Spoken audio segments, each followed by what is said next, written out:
नमस्कार साथियों, गौरव ज्ञान धारा में आप सभी का स्वागत है।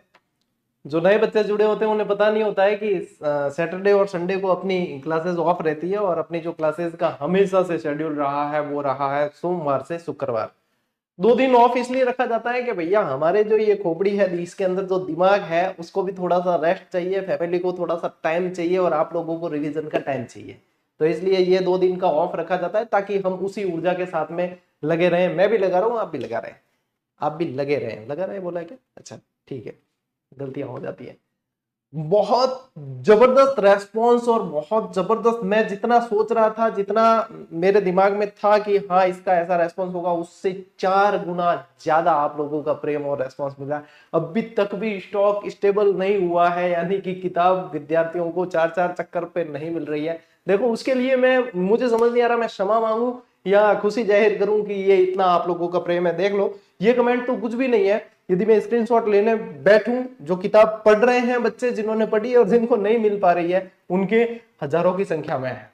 आप लोग विश्वास नहीं करोगे कि हजारों की संख्या में कैसे हो सकता है। ये बड़ा यूट्यूब चैनल आपके सामने, किसी भी वीडियो को, किसी भी पोस्ट को उठाकर देखो, यही कमेंट नजर आएंगे। अच्छा, कई बार तो मतलब चर्चा सिर्फ किताब की नहीं, चर्चा इस बात की भी होती है कि ये साला आदमी ऐसा क्या कर लेता है कि इसकी किताब आती है तो मतलब एक तरफा माहौल बन जाता है। तो उसके लिए लगती है मेहनत, और मैं किस किताब में क्या कर रहा हूं, कितनी मेहनत हो रही है, उसके प्रति मेरी क्या मतलब, उसके प्रति कैसे काम चल रहा है, ये विद्यार्थी पूरी जब तक किताब तैयार होती है ना, उस जर्नी को विद्यार्थियों को पता रहता है, जो टच में है सारे सारे, क्यों समय समय पे बताई जाती है। आप खुद देख रहे हो इसके पीछे कितनी मेहनत की है। और मेहनत भी ऐसा है कि ठेका पद्धति पे नहीं है कि भाई अपने जो है किसी को दे दी कि ये करने के लिए या स्टाफ के भरोसे रह गए, ऐसा नहीं है। मैंने और राम निवास जी ने खुद मेहनत की। हमने कैसे किया कि जैसे एक क्लास ली, कक्षा 10 ली, तो उसमें से हमने चैप्टर डिवाइड कर लिए कि इन चैप्टर्स पे आपको काम करना है, इन पे मैं काम करूंगा।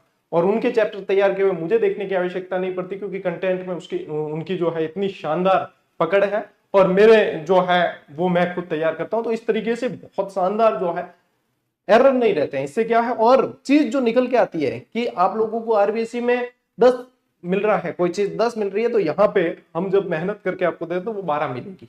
इस तरीके से तो रेस्पॉन्स आना, देखो यदि कोई भी व्यक्ति अपने मन से शिद्दत से मेहनत कर लेना, उस चीज पे रेस्पॉन्स आता है। और ये कोई अब वो तो है नहीं कि हाँ जो है भाई अपने को जो है बेचनी है, या मतलब जिस तरीके से कि भाई सिर्फ मार्केटिंग मार्केटिंग की दम पे जो है इतनी चीजें नहीं हो सकती। जब तक आप मेहनत नहीं करोगे, मार्केटिंग से कुछ नहीं होता, और मेहनत करोगे तो मार्केटिंग की इतनी कोई आवश्यकता पड़ती नहीं है।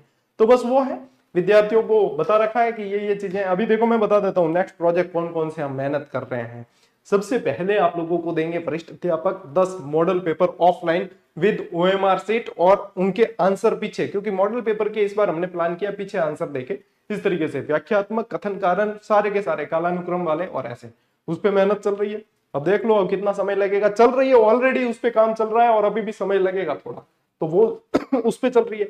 एक सीईटी के लिए जीके का वॉल्यूम तैयार कर रहा हूं मैं आप लोगों के लिए, स्पेशली जीके का। उसमें मैं आपके लिए हिंदी, इंग्लिश, साइंस वगैरह वो मैटर नहीं डालूंगा, मैं सिर्फ जीके का वॉल्यूम निकालूंगा मेरा, है ना। तो वो आप लोगों के लिए बेटर होगा, ताकि मैं जीके पे जब मैं खुद काम कर रहा हूं तो मैं आप लोगों को उसके हिसाब से सजेस्ट कर सकता हूं कि ये चीज है। सीईटी के जीके के वॉल्यूम पे काम चल रहा है, रीट L1 ईवीएस के वॉल्यूम पे काम चल रहा है। तो ये सारी चीजें जो है अभी जो रनिंग में हम जिस पे काम कर रहे हैं वो ये है। ये प्रोजेक्ट हमारा आरबीएससी वाला हो गया, आपको दे दिया, और अब जो है इन पे काम चल रहा है। तो अभी समय लगेगा इन पे, मैं बता देता हूं अभी कि इस पे काम चल रहा है।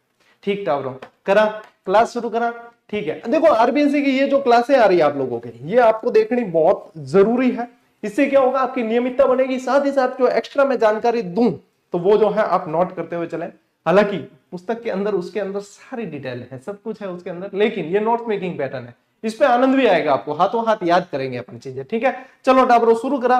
वैसे भी अपन ने जो है पढ़ने का पैटर्न बदल दिया है, पढ़ने के तरीके बदल दिए हैं, और भी क्रिएटिव कर दिया है चीजों को। तो आप देखो नियमितता आप लोगों की रहनी चाहिए, आप लोगों की नियमितता रहना, आपके ये जो भाई खड़ा है यहाँ, इसका जोश दुगुना रहेगा। और जब मेरा जोश दुगुना रहता है तो आप देखो एफर्ट भी मैं उतने ही डालता हूं, और उस तरीके से याद करवाने के लिए भी प्रयास किए जाते हैं। नियमित रहना पड़ेगा, आधा पौना घंटा मेरे लिए निकालना आप। ठीक है, तो आज की जो ये बेटा जी स्लाइड है ना, वो आज तकरीबन है, आप मान के चलो 25 स्लाइड है। कितनी है? 25 स्लाइड। तो अपन ये करेंगे कि लगभग 45 मिनट में जितनी स्लाइड्स अपन अच्छे से पढ़ लेंगे, याद कर लेंगे, उतनी पढ़ेंगे, बाकी कल की क्लास में पढ़ेंगे। ठीक है, सबू पहली पहल जाम्बोजी महाराज, बोलो जाम्बोजी महाराज की जय। क्योंकि जाम्बोजी महाराज वो है जिनके दिए हुए शिक्षा, जिनके दिया हुआ जो ज्ञान है वो आज बहुत जरूरी है। क्यों?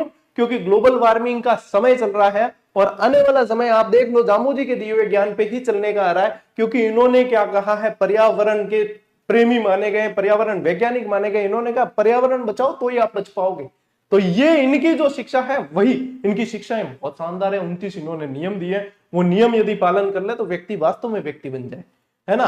क्योंकि व्यक्ति आजकल वास्तव में व्यक्ति है नहीं, लेकिन ये नियमों का पालन कर ले तो वास्तव में बन जाए, इतनी उन्होंने अच्छी इनके नियम बताए। तो देखो जाम्बोजी यदि आता है आप लोगों के दिमाग में, तो आप लोगों के दिमाग में आता है बिश्नोई संप्रदाय। क्या आता है? बिश्नोई संप्रदाय। अपन कई बार क्या मानते हैं कि बिश्नोई एक जाति है। बिश्नोई एक जाति नहीं, बिश्नोई एक संप्रदाय है जो जाम्बोजी द्वारा चलाया गया है। कोई भी व्यक्ति यदि बिश्नोई संप्रदाय का हिस्सा बनना चाहता है तो बन सकता है। उसके लिए जाम्बोजी ने एक पाहल नाम का अभिमंत्रित पानी मतलब बताया है। जो अभिमंत्रित पानी पाहल जो है एक निश्चित विधि के द्वारा ग्रहण यदि व्यक्ति करता है तो वो बिश्नोई संप्रदाय में दीक्षित माना जाता है। तो ये आप लोगों को ध्यान रखनी है। अब देखो बिश्नोई संप्रदाय के प्रवर्तक कौन है? जाम्बोजी।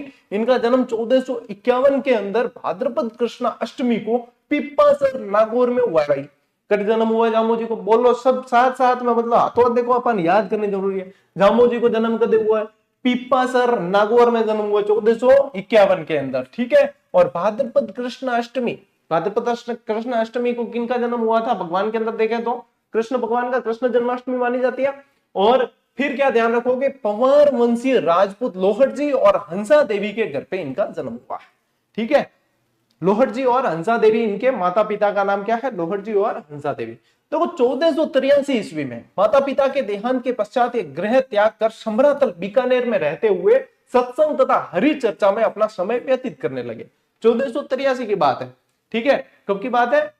1483 की बात है कि समरातल। देखो ये जो है आप सन से ये ध्यान रखना, क्योंकि आने वाले समय में प्रश्न ऐसे भी बन सकता है, सीक्वेंस दे दे कि इनकी जाम्बोजी के घटनाक्रम का सीक्वेंस जो है जमाइए। फिर दे देंगे जन्म, समरातल दौरे में जाकर तपस्या करना, फिर आगे जो है मृत्यु से संबंधित दे देंगे, विष्णु संप्रदाय कब चलाया ये दे देंगे। ये देखो जितने सन लिखे हुए हैं। तो इस तरीके से जैसे प्रश्न एग्जामिनर बनाने वाला है जैसा सोच सकता है वैसा अपन को पहले से सोचकर चलना है, ठीक है। तो क्या ध्यान रखो? 1483 में क्या ध्यान रखियो? समरातल। 1485 के अंदर इसी स्थान पर, कहा? समरातल के अंदर ही बिश्नोई संप्रदाय का प्रवर्तन किया और इनके जीवन तथा विचारों पर आचरण करने वाले बिश्नोई कहलाए। बिश्नोई यानी कि 20 + 9 बराबर बिश्नोई। बिश्नोई कह देते हैं, बिश्नोई भी लिखते हैं कई जने, है ना।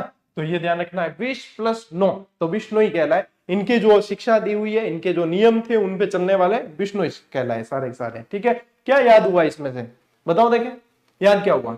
1451 जन्म याद हुआ। 1483 के अंदर समराथल बीकानेर में जाके सत्संग और भक्ति में लीन हो गए, ये याद हुआ। और 1485 के अंदर बिश्नोई संप्रदाय की स्थापना की, यानी 1483 में गृह त्याग किया था। क्या ध्यान रखोगे? 83 के अंदर गृह त्याग किया था। यहां तक मैं कह रहा हूं याद हो गया। आप आंख बंद करके भी मनन करोगे ना तो क्या है, ये तो याद हो गया यार, अपन ऐसे याद करने जाते तो होता नहीं, ये क्या बात है। तो यही तो प्रभाव है। इन्होंने अपने अनुयायियों को 29 सिद्धांतों का पालन करने का आदेश दिया, अनुयायियों को, ठीक है। और जीव कल्याण तथा वृक्षों की रक्षा प्राणोत्सक करना इस संप्रदाय का इतिहास रहा है। मतलब जाम्बोजी तो शिक्षा देकर गए, लेकिन जाम्बोजी के जो अनुयायी है यानी बिश्नोई संप्रदाय के जितने भी समाज बंधु हैं, लोग हैं, इनके अंदर पर्यावरण को बचाने के लिए, वन्य जीवों को बचाने के लिए त्याग की भावना और समर्पण देखिए आप, कि अपने प्राणों का त्याग देना भी ये इनके आगे सस्ता मानते हैं। क्यों कहते भी है ना, सिर साठे रूख रहे तो भी सस्तो जाट, के सिर कटा दो एक पेड़ को बचाने के लिए तो भी वो सस्ता है।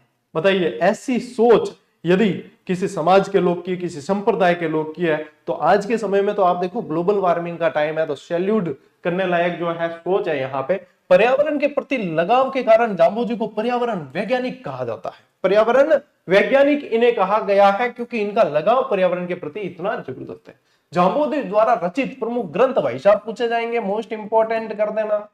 जंब संहिता, देखो जंब नाम आएगा तो वहां से जो है आप लोग ध्यान रखना कि ये जो है जाम्बोजी के ग्रंथ है। देखो जंब संहिता, जंब सागर, जंब सागर शब्दावली पूरा एक है, ठीक है, बिश्नोई धर्म प्रकाश और जंब सागर, ठीक है, ये जंब सागर शब्दावली और ये यहाँ पे, और एक इनके जो है ना शब्द, इनके जो है शब्द, जैसे कि विष्णुई संप्रदाय के जिन लोगों के विवाह होते हैं तो उनमें भी जाम्बोजी की शब्द वाणियों का उच्चारण किया जाता है, ठीक है। 1536 ईस्वी में लालासर गांव में इन्होंने अपना नश्वर शरीर त्याग दिया, यानी ये शरीर नश्वर है, शरीर त्याग दिया, यानी कि वहां पे जो है इनका देहावसान हो जाता है। और इसके बाद में ध्यान रखेंगे कि तालवा गांव के निकट इन्हें समाधिस्थ किया गया, तालवा गांव के निकट समाधिस्थ किया गया। मोस्ट इंपोर्टेंट है भाई साहब, पूरी आरबीएससी थे, डैन ही मत करो कि आरबीएससी को छूट जाएगी, छूटने चांस ही कौन है।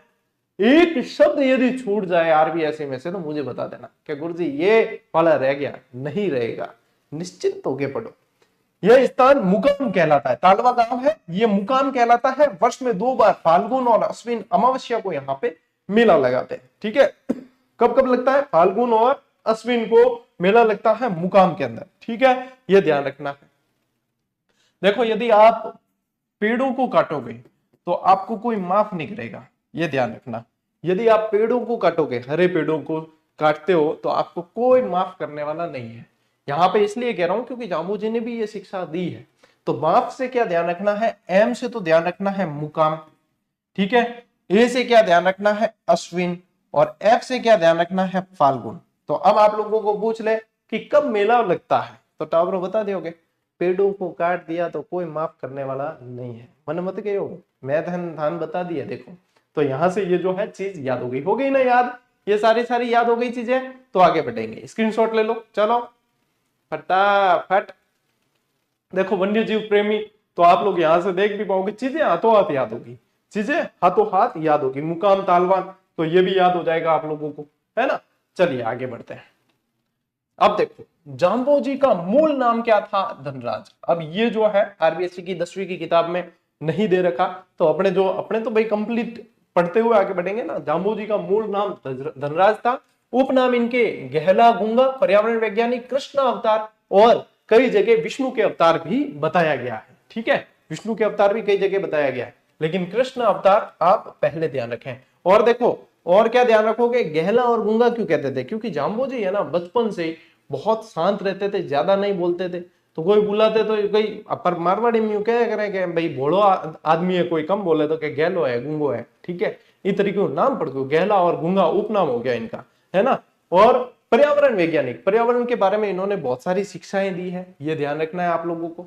और पाहल क्या है? पाहल अभिमंत्रित पानी है, जिसे ग्रहण करने के बाद में विष्णुई संप्रदाय के अंदर दीक्षित हो सकते हैं, विष्णुई संप्रदाय का हिस्सा बन सकते हैं इसे ग्रहण करने के बाद।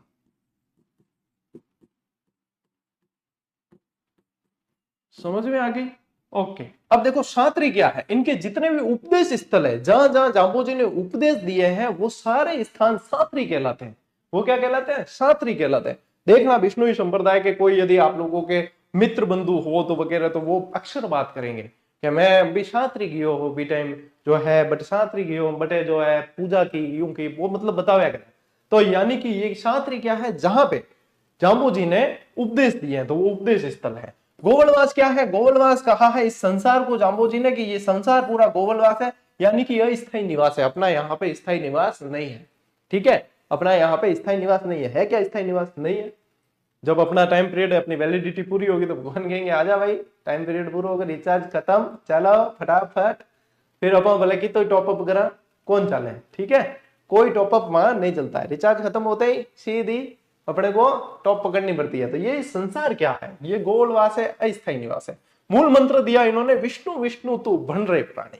क्या कहा? कितनी सुंदर बात कही कि विष्णु विष्णु तू बन रहे प्राणी। विष्णु विष्णु यानी कि सभी लोगों को, अनुयायियों को संबोधित किया कि विष्णु विष्णु तू बन रहे प्राणी, ठीक है। संत कवि विलोजी की रचना है जिसमें जाम्बोजी के समकालीन 6 राजाओं का उल्लेख मिलता है। जो कौन सी कथा? जैसलमेर की। लिखी किसने? विलोजी ने। जो जाम्बोजी के समकालीन 6 राजाओं का उल्लेख इसके अंदर देखने को मिलता है। और यह भी ध्यान रखें सिकंदर लोदी ने इनके प्रभाव से गौ हत्या पर प्रतिबंध लगाया था। मोस्ट इंपोर्टेंट है भाई साहब, छोड़ा अपा के नहीं, ठीक है, सारी की सारी चीजें बढ़ा। अब देखो जाम्बोजी से संबंधित कुछ धार्मिक स्थल जो आपको ध्यान रखना है कि वो कहाँ है। रामड़ावास और लोहावट ये फलोदी के अंदर है। जामा भी फलोदी के अंदर है, रोटू नागौर के अंदर, जांगलू बीकानेर और लोदीपुर यूपी, ठीक है, वहां पे भी उपदेश दिए थे इन्होंने, लोदीपुर यूपी के अंदर भी। तो ये सारी चीजें भाई साहब आप लोगों को ध्यान रखनी बहुत जरूरी। और जाम्बो जी ने मतलब है ना, इनके जितने अनुयायी विष्णुई संप्रदाय के जितने भी लोग हैं वो भेड़ बकरी नहीं पालते। क्यों नहीं पालते भेड़ बकरी? क्योंकि भेड़ बकरी की क्या आदत होती है कि चरती रहती है ना। तो जो नए नए नवांकुर पौधे होते हैं उनकी जैसी कोंपलें फूटती है तो भेड़ बकरी क्या तुरंत ही खा जाती है, तो बढ़ने का चांस ही नहीं, इसलिए ये भेड़ बकरी नहीं पालते हैं। ये भी आप लोगों को ध्यान रखना है। अब यहां तक जामो जी मतलब कि विष्णु संप्रदाय आपको पूरी तरीके से याद नहीं जाएंगे, प्रश्न बाहर नहीं जाते हैं इसमें से, ठीक है। तो लीजिए स्क्रीनशॉट। और उसके बाद में कक्षा 10 के अंदर दूसरे चैप्टर के अंदर ये सारे के सारे जो है अपने संत संप्रदाय दे रखे। जो चैप्टर चल रहा है उसको हाथों हाथ पढ़ के हाथों हाथ याद, वहां पे भी 2-4 चीज एक्स्ट्रा ही मिलेगी आप लोगों को, है ना। हाथों हाथ पढ़ा, हाथों हाथ याद, और बस भाई साहब और क्या करना है, ठीक है। और कहेंगे उतावड़ वे कि गुरुजी थे आज चीज पहला करा दो, आज पहला करा दो। तो मैं बता दूं जो नया टाबर जुड़िया है 4 बार पूरा पूरा जीके इसी चैनल पर करवाया है, कई पेड कोर्स की आवश्यकता नहीं। और हर दिमाग में जो क्लास आ जाए कि आ क्लास अगर सर मिल जाए तो वो क्लास टॉपिक में यूट्यूब में लिख आगे जीजीडी लिख सर्च कर दे, सीधी क्लास मिल जाए, ठीक है। लगभग 3000 वीडियो अपने इस चैनल पे दे रखे हैं, पिछले 5 साल की अथक मेहनत है। तो जो भी आप लोगों को पढ़ना है सारी चीजें उपलब्ध करवा रखी है।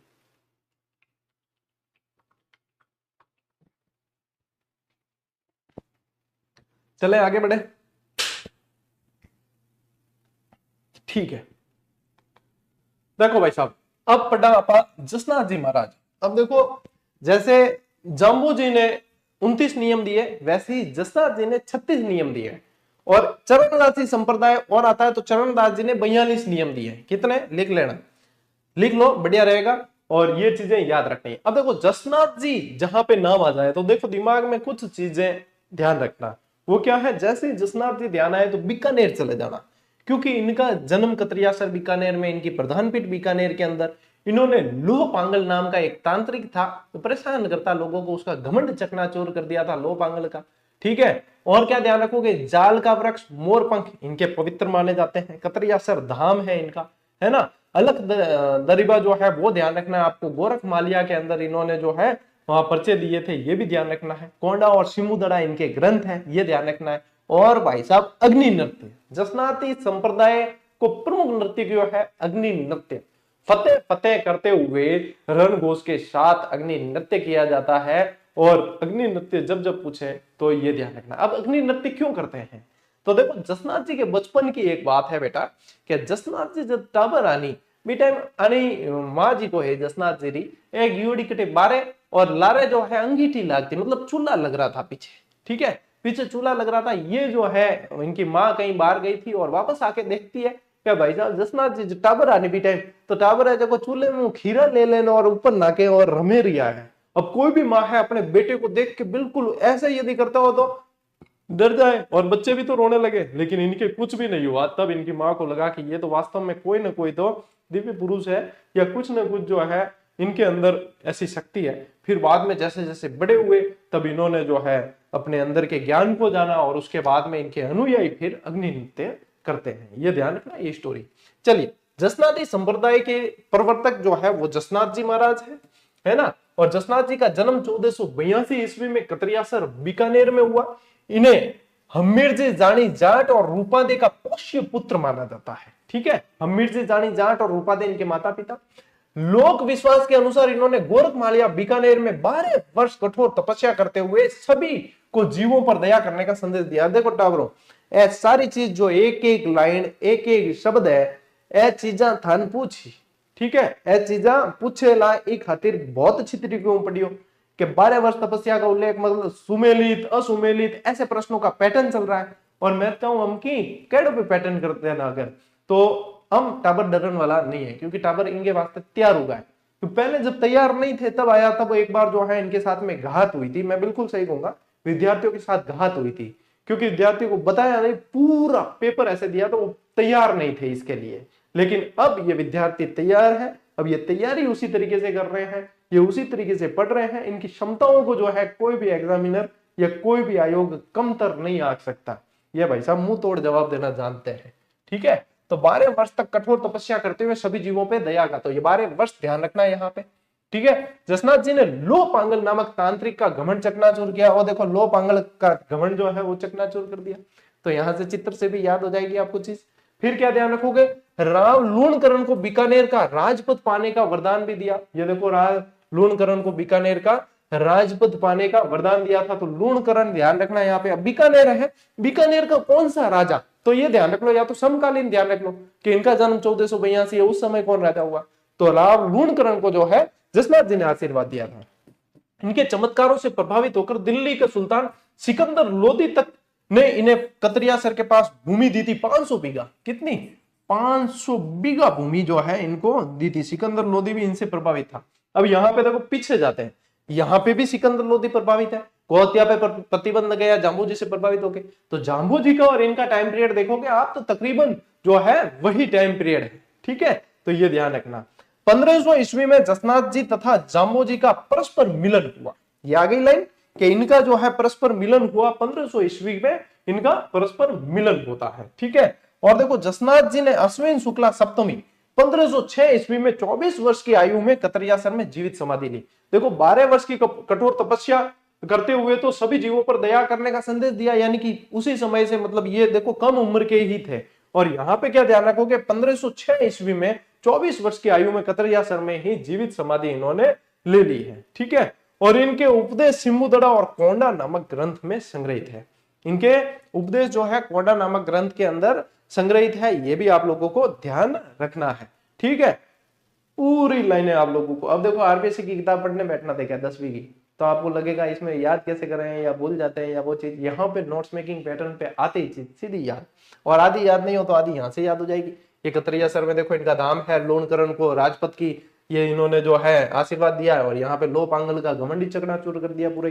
कतरियासर ही जसनाथ जी की तपोभूमि और कर्मस्थली है, और यहाँ वर्ष में 3 बार अश्विन शुक्ल सप्तमी और माघ शुक्ल सप्तमी और चैत्र शुक्ल सप्तमी को विशाल मेले लगते हैं। एक तो आश्विन महीने में, अश्विन महीने में, एक लगता है माघ महीने में, और एक चैत्र महीने के अंदर शुक्ल सप्तमी यानी उजाड़े पक्ष की 7वीं को जो है मेला लगता है भाई, ठीक है। ध्यान रखियो, ले स्क्रीनशॉट।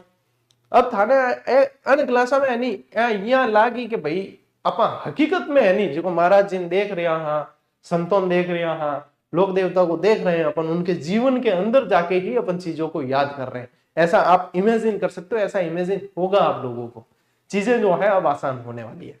ले स्क्रीनशॉट तो ले लियो, चलो आगे बढ़ते हैं। अब देखो जसनाथ जी के प्रमुख शिष्य, ये जसनाती संप्रदाय के एक्स्ट्रा फैक्ट है जो आप लोगों को याद करने, जो आरबीएससी की किताब में शामिल नहीं है। क्या है एक्स्ट्रा फैक्ट कि भाई साहब जसनाती संप्रदाय के प्रमुख शिष्य पूछ सकते हैं, लालनाथ जी, चोकनाथ जी, सवाईदास जी और रुस्तम जी, 4 जी को शिष्य प्रमुख है। अने नाम ध्यान रखना है। इनके अलावा इनकी जो है प्रमुख पीठे, 5 प्रमुख पीठे हैं। देखो मुख्य तो कतरियासर के अंदर है ही, लेकिन इसके अलावा 5 प्रमुख पीठे हैं जिसमें से अधिकांश बीकानेर के अंदर है। एक तो लिकमादेसर बीकानेर, एक पुनरासर बीकानेर, एक बम्बुल बीकानेर, पांचला नागौर और मालासर बीकानेर। तो 4 तो है बीकानेर के अंदर, एक है नागौर के अंदर। पांचला वाली ध्यान रखो कि वो नागौर के अंदर है, बाकी सारी बीकानेर के अंदर है। क्या है, लिकमादेसर, पुनरासर, बम्बुल और मालासर, ये तो है बीकानेर में, पांचला नागौर के अंदर। ये 5 जो है इनकी प्रमुख पीठे हैं जो जसनाती संप्रदाय से संबंधित है, ठीक है। इन्होंने 36 नियम दिए थे, और जसनाथ जी के देखो अन्य ग्रंथ यानी कि कोरना और सिम्बुदड़ा तो बता दिया आपको, लेकिन अन्य ग्रंथ एक तो जलम झूलरो और एक सिद्ध जीरो लोको, इसको भी इंपॉर्टेंट कर देना। जाल का वृक्ष और मोर पंख को ये पवित्र मानते हैं, जाल वृक्ष और मोर पंख को पवित्र मानते हैं, ठीक है। तो ये भी बेटा जी ध्यान रखना है। तो मैम जो है ना मुख्य 2 जाम्बो जी और जसनाथ जी अभी पढ़ा है अपन ने, अभी तो अपन को लालदासी संप्रदाय पढ़ना है, अभी तो अपन को निरंजन संप्रदाय पढ़ना है। बहुत सारी चीजें हैं जो पढ़नी है। मीराबाई पढ़ेंगे अभी। संत संप्रदाय में भी भाई साहब पूरा दिन लगाया आपके ये स्लाइड्स बनाने में, तो भाई इसमें से प्रश्न बनेंगे वो गलत नहीं करके आओगे। बस ले स्क्रीनशॉट। चला आगे। ओके, देखिए लालदास जी, लालदासी संप्रदाय के प्रवर्तक लालदास जी का जन्म मेवात प्रदेश अलवर में होता है। सब पहली लालदास जी जब आ जाए तो ध्यान रखियो कि मेवात जानो है, और मेवात जाने मतलब है कि अलवर। मेवात जब आए तो अलवर। अच्छा, अलवर वाला क्षेत्र मेवात क्यों कहलाता था? क्योंकि यहाँ पे मेव जाति का बाहुल्य था, मेव एक तरह की जाति थी, वो ज्यादा रहते तो मेवात कहलाया। अच्छा, एकीकरण के समय तो ऐसा भी दौर आया था कि यहाँ के लोगों ने यहाँ का ये मेवात वाला क्षेत्र इसको अलग ही देश बनाने के लिए प्रयास कर लिए थे, और कहते थे कि हम इसका नाम मेविस्तान देंगे। क्या कहेंगे? मेविस्तान इसका नाम देंगे। तो फिर वो जो रियासती विभाग था उसकी कार्रवाई के कारण फिर राजस्थान में लिखा, अरे थे राजस्थान में ठीक हो, मेवस्तान कटे बनाओ। ये तो क्या हर एक राज्य जो है रियासती अलग राज्य बन जाए, जोधपुर वाला भी हो चाहे कि मैं अलग बना, मैं पाकिस्तान में मिला, यानी वह एक यूनिट रो, यूनिटी में ताकत होती है। यहाँ अगर सरदार वल्लभ भाई पटेल और मेनन साहब बहुत दिमाग वाला वह सब जो है सेटलमेंट कर दियो बिठाई, है ना।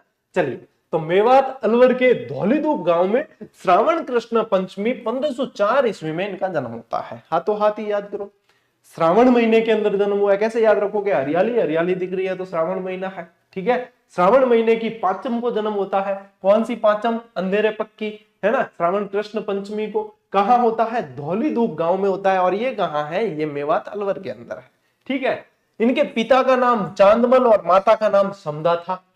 पिता का नाम चांदमल और माता का नाम समदा था। लालदास जी की बात हो रही है। लालदास जी ने तिजारा में फकीर गदन चिश्ती से दीक्षित होकर उन्हीं की प्रेरणा से धौलीधूप छोड़कर बांदोली ग्राम में सिंहशिला पहाड़ पर कुटिया बना ली। ये रहा सिंहशिला पहाड़, और ये रही भैया लालदास जी की कुटिया। और दीक्षा किससे ली? ये फकीर गदन चिश्ती से दीक्षा ली है इन्होंने, और इन्हीं से प्रेरित होके तिजारा के अंदर जो है सिंहशिला पहाड़ी पे कुटिया बना ली। याद, ठीक है। बादोली के अंदर बनाई है। कहां बनाई है? बादोली के अंदर। कहां पे? धौलीधूप छोड़कर ये कहां चले गए? बांदोली चले गए। और ये तिजारा के तो ये फकीर थे, ये जो गदन चिश्ती है जो इनके गुरु थे, क्या कह सकते हैं? ये इनके गुरु थे, गुरु गदन चिश्ती। इन्हीं से प्रेरित हुए, दीक्षित हुए और धौलीधूप को छोड़ दिया और बांदोली ग्राम में सिंहशिला पहाड़ पर कुटिया बना ली लालदास जी ने, है ना। आएगी भाई साहब लाइन। अब मुझे लगता है एक एक लाइन से जो है आप लोगों को अवेयर रहना है। हर चीज, हर शब्द इंपॉर्टेंट है। क्या याद किया? क्या याद किया बताइए? इनके पिता का नाम क्या था? चांदमल। माता का नाम क्या था? समदा। अच्छा, जन्म कौन से महीने में हुआ? श्रावण महीने में। कद हुआ? कृष्ण पांचम में, ठीक है। कद हुआ? 1405 में, ठीक है। कि 1504 के अंदर जन्म होता है। कब होता है? 1504 के अंदर जन्म होता है। और दीक्षा किससे ली? शिक्षा किससे ली? गदन चिश्ती से ली। गदन चिश्ती कहां के थे? तिजारा के रहने वाले थे। कहां के थे? तिजारा के। अच्छा, इनसे शिक्षा लेके क्या प्रभाव पड़ा? इन्होंने धौलीधूप, जहां पे इनका जन्म हुआ था, वो स्थान छोड़ा और गए कहां? बांदोली गांव। बांदोली गांव जाके क्या किया? सिंहशिला पहाड़ पे कुटिया बनाई। क्या बनाई? सिंहशिला पहाड़ पे कुटिया बनाई। याद होगा ना चीज? हाथों हाथ क्लियर होना। देखो, मने भी याद है तो थाने भी याद होना चाहिए। चलो ले स्क्रीनशॉट, आगे बढ़ते हैं। ठीक है, अब देखिए आगे। मेवात क्षेत्र में फैली धार्मिक और सामाजिक कुरीतियों को दूर करने हेतु लालदास जी ने नैतिक शुद्धता पे बल दिया है ना। जो संप्रदाय की जो वहां पे, क्योंकि जो सांप्रदायिक जो झगड़े चलते हैं, जो कुरीतियां वगैरह चलती, सामाजिक कुरीतियां, उन सभी को दूर किया और नैतिक शुद्धता पे विश्वास इन्होंने बल दिया है। और हिंदू और मुस्लिम दोनों धर्मों की अच्छाइयों को अपनाने के उपदेश दिए। ये कहते हैं कि यदि मुस्लिम संप्रदाय के अंदर कोई अच्छाई है तो उनको भी अपनाओ, और हिंदू संप्रदाय के अंदर कोई अच्छाइयां है उनको भी अपनाओ। यानी कि हर चीज के अंदर आप लोगों को अच्छाइयां तो मिल जाएगी, उन अच्छाइयों को अपनाओ। तो ये सांप्रदायिक सद्भाव के भी संत रहे एक तरीके से, ठीक है। इन्होंने क्या कहा? ईश्वर और अल्लाह दोनों एक ही है। क्या कहा? ईश्वर और अल्लाह दोनों एक है। और इनका मानना था ईश्वर और अल्लाह एक है, और जो दूसरों को कष्ट पहुंचाता उसका जीवन कष्टमय हो जाता है। जो दूसरों को कष्ट पहुंचाने की कोशिश करता है उसका खुद का जीवन जो है कष्टमय हो जाता है। तो किसी को कष्ट नहीं पहुंचाना, अपना अपना जीवन जीना अपने से। मैं देखो आप लोगों के भी परिवेश में बात करूं तो आपको सिर्फ अपने आप से कंपटीशन करना है, दूसरा क्या कर रहा है उससे कोई मतलब नहीं। आज ज्यादातर व्यक्ति दुखी क्यों है सब कुछ होते हुए भी? कि दूसरा उससे सुखी क्यों है, उस दुख से दुखी है, उसके सुख से दुखी है। तो इसलिए अपने अपने भाई अपना जो है अपने अंदर सुधार करने की सोचनी चाहिए। दूसरा चाहे कुछ भी करे, यही कहा है कि दूसरों को कष्ट पहुंचाने की चेष्टा नहीं करें। आप अपने जीवन में मस्त, दूसरे अपने जीवन में मस्त, है ना। तो ये शिक्षा तो इन्होंने पहले ही दे दी, लेकिन लोगों को अभी तक भी समझ में नहीं आई है। बताओ, ले स्क्रीनशॉट, आगे बढ़ा। ओके, चलिए अब देखो, मेव मुसलमान लालदास जी को पीर मानते हैं। क्योंकि मुसलमान जो होते हैं, मुस्लिम संप्रदाय के जितने भी लोग होते हैं, वो उनके जो मतलब पूजनीय संत होते हैं कोई, तो उन्हें क्या कहा जाता है? पीर कहा जाता है। क्या कहते हैं? पीर। जैसे कि रामदेव जी को भी यदि वो श्रद्धा के भाव से देखते तो क्या कहते हैं? रामसा पीर। गोगा जी को देखते तो क्या कहते हैं? गोगा पीर। ठीक है, तो यहाँ पे लालदास जी को भी ये क्या मानते हैं? पीर मानते हैं। और लालदास जी की चेतावनियां इनका मुख्य काव्य ग्रंथ है। लालदास जी की चेतावनियां जो है इनका मुख्य काव्य ग्रंथ है। और नगला के अंदर जो है 1648 में 108 वर्ष की दीर्घायु में इनका निधन हुआ। 108 वर्ष जिए थे लालदास जी, इतने 108 साल। आज तो अपार तो इतनी मतलब वैलिडिटी है ही नहीं। इतनी वैलिडिटी है क्या? जीवन प्रत्याशा ही अपने तो 70 से अंदर है ना। तो यहाँ पे जो है 108 वर्ष ये जिए थे। नगला भरतपुर के अंदर जो है इनकी 1648 के अंदर दीर्घायु में इनका निधन हो जाता है। इनकी समाधि शेरपुर में है, जहां अश्विन मास की एकादशी और माघ पूर्णिमा को मेला लगता है। कब लगता है? आसोज महीने की एकादशी और माघ पूर्णिमा जो है बी टाइम आने लालदास जी रो मेलो भरी जाए।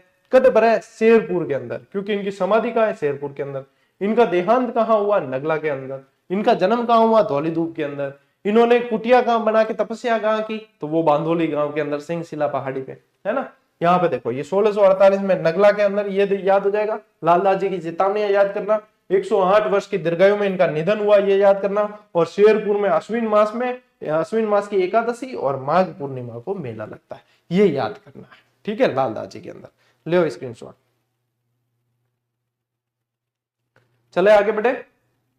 चलिए, संत हरिदास जी। अब हरिदास जी है ना, हरिदास जी पहला डाका डालता। हरिदास जी पहले डाकू थे। ठीक है, डाकू थे, डकैत थे। और बाद में इनका हृदय परिवर्तन हुआ, जैसे वाल्मीकि का हुआ वैसे ही। तो इन्हें क्या है? राजस्थान का वाल्मीकि भी कहते हैं। अब देखो, निरंजनी संप्रदाय के संस्थापक संत हरिदास जी, मूल नाम इनका क्या है? हरि सिंह शाखला। ठीक है, मूल नाम क्या? हरि सिंह शाखला। इनका जन्म 1455 को कापड़ोद डीडवाना में होता है।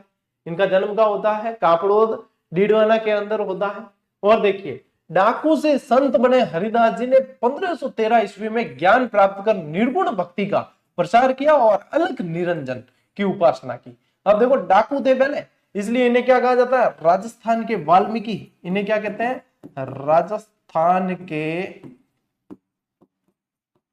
वाल्मीकि इन्हें कहा जाता है, क्योंकि वाल्मीकि भी पहले डकैत थे। अच्छा, वाल्मीकि ने तो इतनी जबरदस्त तैयारी की थी, तैयारी नहीं रहे, तपस्या की थी। अब थे मतलब तैयारी करो ना। मैं कई बार थान कहाँ गया, तैयारी तपस्या है एक तरीके, तो उन्होंने तपस्या की थी, है ना, तैयारी नहीं की थी। देखो आज क्या है, तैयारी और तपस्या, आप लोगों की भी तो तपस्या ही है एक तरीके से, है। तो उन्होंने इतनी जबरदस्त तपस्या की थी कि दीमक होती है ना, दीमक ने उनके ऊपर घर बना दिया था पूरी तरीके से। पता ही नहीं चलता कि यहाँ पे कोई साधु तपस्या कर रहा है ना। तो एक कोई आया व्यक्ति जिसने कील ठोकने का प्रयास किया, कील ठोकता है तो खून आता है बाहर, तब पता चलता है कि यहाँ तो कोई व्यक्ति है अंदर। तो वो जो दीमक को बोलते हैं वल्मीक। ठीक है, कि वल्मीक ने पूरा घर बना दिया, इसीलिए उनका नाम पड़ा था वाल्मीकि। आगे बात समझ, शॉर्ट में स्टोरी बता दी है, लेकिन उन्होंने तपस्या की थी, तैयारी नहीं। ठीक है, चलिए चलो। अब देखो, इनके जो आध्यात्मिक विचार मंत्र राज प्रकाश और हरिपुरुष श्री वाणी में संकलित है। यानी कि इनकी जो किताबें हैं, इनकी ये देखो, एक तो ये पढ़ी मंत्र राज प्रकाश और एक हरिपुरुष की वाणी। ये दो पुस्तकें हैं, इनके अंदर इनकी जो है शिक्षा, इनके मंत्र, इनके आध्यात्मिक विचार संकलित है। और 1543 ईस्वी में डीडवाना में ही इनका निधन हो जाता है। कापड़ू डीडवाना में ही इनका जन्म होता है और डीडवाना के अंदर ही इनका निधन हो जाता है। तो ये संत हरिदास जी से ध्यान रखना आपको।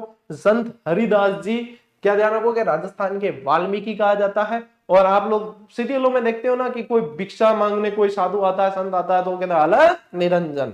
तो ये अलग निरंजन जो है वो इनकी उपासना, अलग निरंजन की उपासना पे बल इन्होंने दिया था।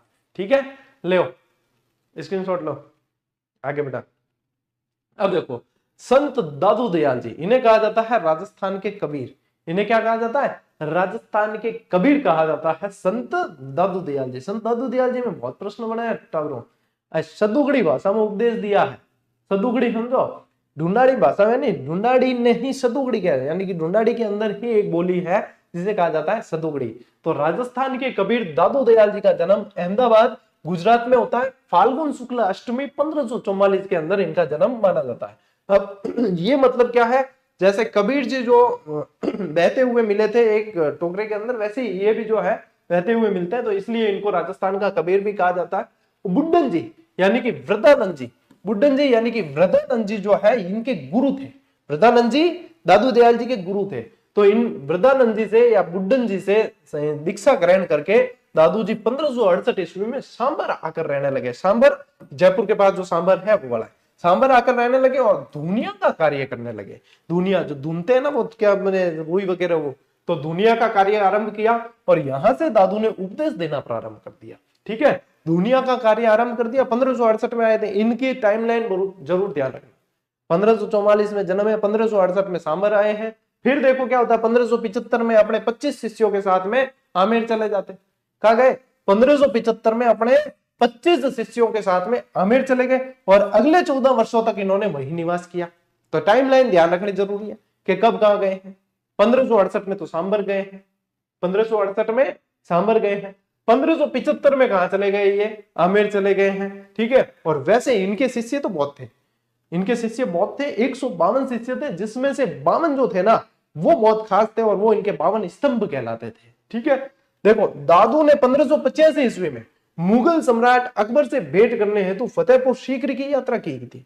ठीक है, तो 1585 के अंदर ध्यान रखोगे अकबर से मुलाकात कहां की, फतेहपुर सीकरी। फतेहपुर सीकरी का मुगल स्थापत्य के अंदर बहुत जबरदस्त रोल है। फतेहपुर सीकरी के अंदर बहुत सारी ऐसी इमारतें बनी हुई है जो मुगल स्थापत्य को एक अलग ही रूप देती है। ठीक है, मुगल बना या मैं पढ़ाई भी है ना, 2-3 बार पढ़ाई मुगल स्थापत्य कला, तो भी थे पढ़ सको। अब ले स्क्रीनशॉट। अरे कोई फतेहपुर सीकरी को सीकर के पास मत समझ लेना, क्योंकि राजस्थान में फतेहपुर भी है, सीकर भी है। ये वो फतेहपुर सीकरी नहीं है, ये यूपी वाला है।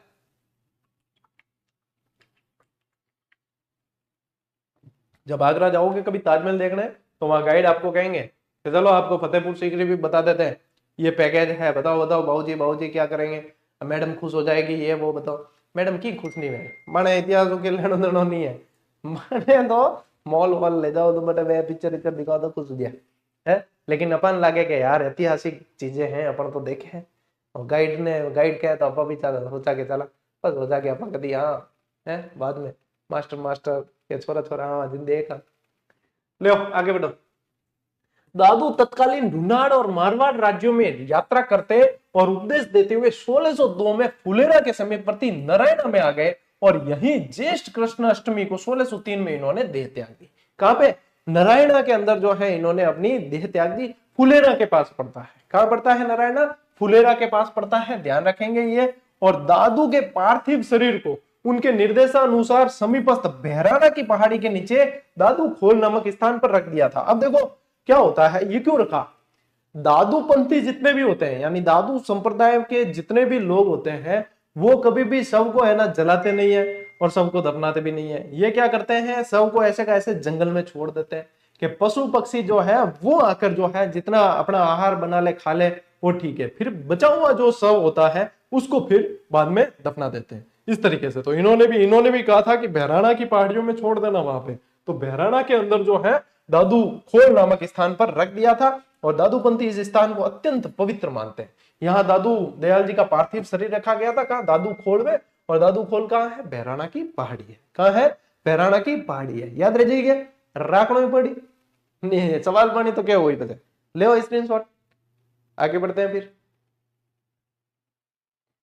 ठीक है, अब देखो दादू ने ब्रह्म जीव जगत मोक्ष पर अपने उपदेश सरल भाषा यानी सदोकड़ी भाषा में दिया था। और ये सदोकड़ी मैंने आप लोगों को पहले ही बता दिया है कि ये ढूंढाड़ी का हिस्सा है। ये किसका है, ढूंढाड़ी का हिस्सा है। ठीक है, दादू जी की वाणी और दादू रा दुहा नामक ग्रंथों में दादू के उपदेश और विचार मिलते हैं। दादू के उपदेश और विचार कहां मिलते हैं, ये 2 पुस्तकें हैं। ठीक है, राजस्थान के सभी बुक स्टॉल पर ये उपलब्ध नहीं है राजस्थान के सभी बुक स्टॉल पे उपलब्ध नहीं। आरबीआईसी वस्तु निधि संग्रह है नहीं है, ये तो थाने याद रखनी है, दिमाग में डालनी। दादू जी की वाणी और दादू जी का दोहा ये याद रखनी है। और दादू जी के शिष्य भी याद रखो, कौन कौन, एक तो गरीबदास जी मोस्ट इंपोर्टेंट, मिस्किन दास जी, सुंदरदास जी, बखना जी, रज्जब जी, माधोदास जी। ठीक है, क्या याद रखोगे। और रज्जब जी तो है ना आजीवन दूल्हे की भेष में रहे थे, आजीवन दूल्हे की भेष में रहने वाले कौन थे, रज्जब जी थे। ठीक है, हाँ और ये सुंदरदास जी को तो राजस्थान का शंकराचार्य भी कहते हैं। तो ये ध्यान रखें, दादू कबीर की ही तरह सुधारवादी आचरण और मोक्ष के मूल्यों को मानने वाले थे, परमत्व की तलाश करने वाले थे। और दादू ने कर्मकांड, जाति प्रथा, मूर्ति प्रथा, रूढ़िवादिता आदि का घोर विरोध किया। इसके विरोधी थे कि मूर्ति पूजा मत करो, कर्मकांड मत करो, रूढ़िवादिता को छोड़ो, जाति प्रथा को छोड़ो। जितने संत हुए हैं, जितने संत हुए हैं, आप लोग ध्यान रखें, इन्होंने सबने जो है ये मूर्तिवादी, मतलब ये जितनी भी ये चीजें हैं, जाति प्रथा का विरोध किया है, मूर्ति पूजा का विरोध किया। अच्छा, मूर्ति पूजा का विरोध निर्गुण उपासकों ने ज्यादा किया है, सगुण उपासक मूर्ति पूजा में विश्वास रखते थे। तो ये भी आप लोगों को ध्यान रखना है। अब देखो, गरीबदास जी, मिस्किनदास जी, सुंदरदास जी, बकना जी, माधोदास जी, ये सब इनके शिष्य है। ये मैंने आप लोगों को पहले ही बता दिया है। ठीक है, चलो ले स्क्रीनशॉट, लो स्क्रीनशॉट। ओके, तो जैसा कि मैंने आप लोगों को बताया था, देखो अब अपने रहे हैं एक तो मीराबाई, संत राणा जी, संत माव जी और रामचरण जी, महर्षि नवल राम जी, और उसके बाद में सांगलिया धुनी। और ये तो ये अपन जो है, क्योंकि ज्यादा लंबी करने से क्या होता है, क्लास का महत्व खत्म हो जाता है, जैसा मैं समझता हूं वैसा। तो अपन इस क्लास को ज्यादा लंबी नहीं करेंगे, इस क्लास को इतना पढ़ लेते हैं ताकि इतना याद करना आसान होता है, लिखना भी विद्यार्थियों के लिए आसान होता है, और हमारे लिए मतलब पूरी ऊर्जा के साथ में समझाना भी आसान होता है। तो इस क्लास में साथियों अपन इतना ही देंगे। अब देखो, जिनकी किताबें नहीं मिल रही परेशान मत हो, प्रिंटिंग चालू है, मिल जाएगी, सप्लाई 2-4 दिन में जो है दुरुस्त हो जाएगी। सभी जिन ऑर्डर ऑनलाइन ऑर्डर किए उनको भी मिलेगी। ये सब जगह जो है डिमांड ही इतनी है कि सप्लाई कितनी भी करें तो भी जो है सप्लाई पूरी होने में समय लग जाता है।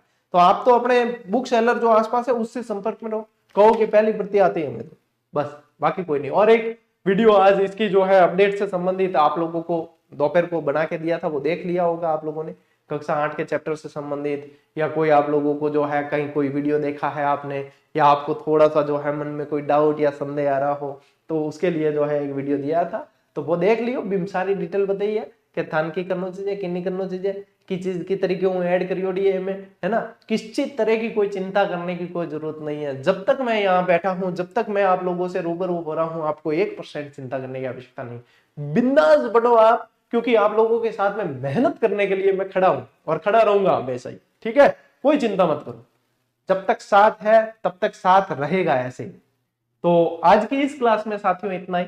अब मिलते हैं अपन अगली क्लास में, अगले सेशन में। तब तक के लिए राम राम, जय हिंद।